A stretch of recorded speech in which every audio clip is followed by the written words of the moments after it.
Simhapuri political hit సర్రున పెరుగుతుందా? మాజీ మంత్రి అనిల్ కుమార్ యాదవ్ చుట్టూ ఉచ్చు గట్టిగా బిగుస్తుంది.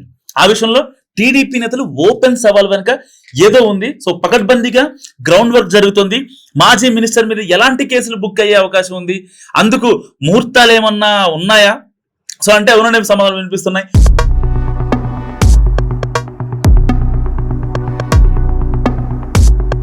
వైసీపీ ప్రభుత్వ హయాంలో ఉమ్మడి నెల్లూరు జిల్లాలో పెద్ద ఎత్తున అక్రమాలు జరిగాయంటూ ఆ దిశగా పూర్తి స్థాయిలో దృష్టి సారిస్తున్నారు టీడీపీ నాయకులు.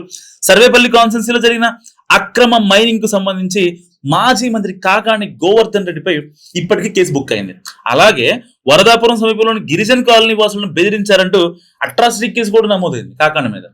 ఆ కేసులకు సంబంధించి విచారణకు హాజరు కావాలని పోలీసులు నోటీస్ ఇచ్చినా స్పందించలేదు ఆయన. సో ఇలాంటి పరిస్థితుల్లో ఇప్పుడు వైసీపీ వాళ్ళ మీద టీడీపీ వాళ్ళు గట్టిగా టార్గెట్ పెడుతున్నారు.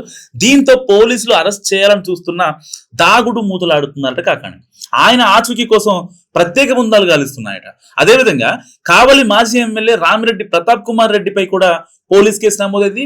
మంత్రి నారా లోకేష్ శంకుస్థాపన చేసిన అమృత్ పథకం పైలాన్ 2020లో ధ్వంసమైంది. దీనికి సంబంధించి ప్రతాప్ కుమార్ రెడ్డిని నిందితుడిగా చేస్తూ కేసు బుక్ చేశారు పోలీసులు. అయితే ఆయనతో పాటు కావలి వ్యవసాయ మార్కెట్ మాజీ చైర్మన్ పట్టణ వైసీపీ అధ్యక్షుడు ఇంకా పలువురి మీద కేసులు పెట్టారు. సో ఈ కేసుకు సంబంధించి ప్రతాప్ కుమార్ రెడ్డి కోసం వెతుకుతున్నారు పోలీసులు ప్రత్యేక బృందాలుగా ఏర్పడి. సో ఈ క్రమంలో ఇప్పుడు మరో మాజీ మంత్రి అనిల్ కుమార్ యాదవ్ వంతు వచ్చింది. సో నిజంగా వచ్చిందని చెప్పుకోవచ్చు. ఎందుకంటే నెల్లూరు ఎంపీ వేమిరెడ్డి ప్రభాకర్ రెడ్డి ఆధ్వర్యంలోనే సైదాపురం మండలంలో అక్రమంగా తెల్లరాయిని తవ్వేసుకుంటున్నారని తాజాగా ఆరోపించారు అనిల్ కుమార్. సో ఇందుకు సంబంధించి పలు పత్రాలను కూడా విడుదల చేశారు ఆయన దగ్గర ఉన్న ఆధారాలని. సో వేమిరెడ్డికి అనుకూలంగా ఉన్న గనులకు మాత్రమే అధికారులు అనుమతులు ఇచ్చారని, మిగతా వాటికి ఎందుకు ఇవ్వడం లేదని ప్రశ్నించారు ఆయన. సో వారం రోజుల లోపు ప్రభుత్వం స్పందించుకుంటే తాను గనుల యజమానుల తరపున ఆందోళన చేస్తానని కూడా హెచ్చరించారు మాజీ మంత్రి అనిల్ కుమార్ యాదవ్. దీంతో నష్ట నివారణ చర్యల కోసం టీడీపీ నేతలు రంగంలో దిగారు. ఇక వేమిరెడ్డి తరపున టీడీపీ జాతీయ ప్రధాన కార్యదర్శి ఎమ్మెల్సీ బీదర్ రవిచంద్ర స్పందించారు.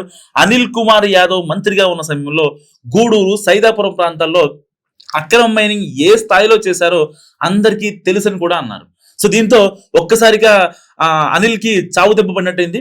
అప్పట్లో గనుల యజమానుల నుంచి తెల్లరాయినంతా అనిల్ వర్గీయులే ఇష్టం వచ్చిన రేటుకి కొని భారీగా ఎక్స్పోర్ట్ చేసి అడ్డగోలుగా సంపాదించారంటూ కూడా బీదా మస్తాన్ రావు ఆరోపించారు. అక్రమ మైనింగ్ తో పాటు అనిల్ జనవనరుల శాఖ మంత్రిగా ఉన్నప్పుడు జరిగిన అవకతవకలపై కూడా కేసులు పెట్టి అరెస్ట్ చేస్తామని కూడా స్పష్టం చేశారు బీదా. అనిల్ హయాంలో ఆయన శాఖలో జరిగిన వ్యవహారాలపై ఇప్పటికే ఇంజనీర్ల బృందం ఒక నివేదికను కూడా తయారు చేసింది. పనులు పూర్తవకపోయినా బిల్లులు ఇవ్వడం, నాణ్యత లోపం, అవసరం లేని చోట కూడా పనులు చేయడం లాంటి వ్యవహారాలపై ఉన్నతాధికారులు దృష్టి సారించారు.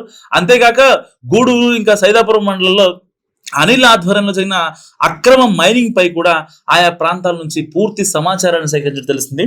సో మైనింగ్ వ్యవహారంలో అనిల్ కు సహకరించిన వారి వివరాలను కూడా టీడీపీ నేతలు రాబడుతున్నారట. ఎవరైతే అంటే ఈ మైనింగ్ ఎక్స్పోర్ట్ ఇంపోర్ట్స్ కానీ లేకపోతే వీటి విషయంలో ఎవరైతే సపోర్ట్ చేస్తారో వాళ్ళ వివరాలు ఉంటారు. సో ఇవన్నీ పకడ్బందీగా జరుగుతున్న క్రమంలోనే ఎమ్మెల్సీ నోటు నుంచి అనిల్ ను అరెస్ట్ చేస్తామన్న మాట వచ్చినట్టు చెప్పుకుంటున్నారు. కేసులు పెట్టి అనిల్ ని ఉక్కిరి బిక్కిరి చేయాలని కూడా భావిస్తున్నట్టు సమాచారం. గనుల యజమానులందరికీ తెల్లరాయి తవ్వకానికి అనుమతులు ఇవ్వకపోతే వారి తరపున ఆందోళన చేస్తానని కూడా అనిల్ హెచ్చరించారు.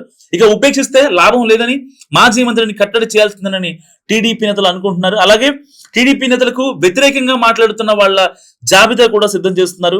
ఇప్పుడు వాళ్ళని కట్టడి చేయకుంటే రాబోయే స్థానిక సంస్థల ఎన్నికల్లో ఇబ్బందులు ఎదురుతాయన్న అభిప్రాయంలో టీడీపీ నాయకులు ఉన్నారు. సో ముందు సీనియర్ లీడర్ల మీద కేసులు బుక్ చేస్తే కింది స్థాయి నాయకులు సెట్ అవుతారని అనుకుంటున్నారు. సో మొత్తం మీద నెల్లూరు జిల్లాలో కేసుల వ్యవహారం మరోసారి కాకరైపోయే అవకాశాలు గట్టిగా కనిపిస్తున్నాయి. సో ఈ వీడియో గురించి మీరేమనుకుంటారో కామెంట్ రూపంలో చెప్పండి.